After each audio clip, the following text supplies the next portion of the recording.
Hey Hobie, my name is Emma Murphy and I am 16 years old. I am an Illinois Central South alum and a World Leadership Congress alum, and this is my idea.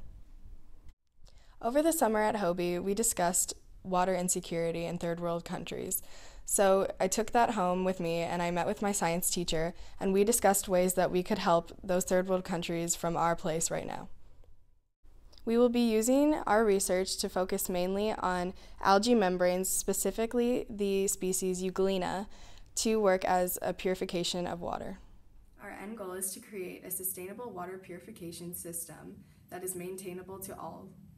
We'll start by pouring contaminated water through polystyrene tubes to our first filtration membrane with rocks and gravel, which will take out the large sediments of contaminated water.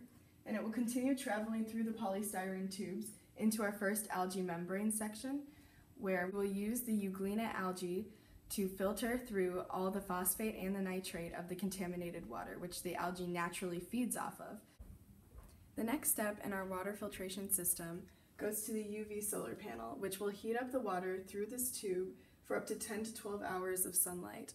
And doing that, it denatures all the remaining bacteria that might have escaped the algae membrane and the previous filtration membranes. And as it goes down the polystyrene tubes, it will reach a chlorine membrane, which is filled with chlorine salts, which will do exactly what the UV solar panel do, is just remove any excess bacteria that we might not have caught in the previous filtration steps.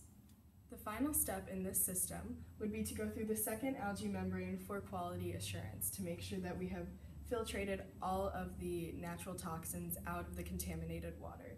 It will continue up through the polystyrene tubes into a storage membrane and then be able to be accessible very easily for either cooking, drinking, or cleaning to anyone who needs it.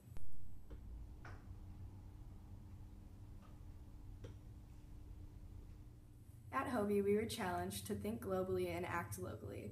By funding my project, you could help change the world 10 gallons of water at a time. Thank you for considering my proposal.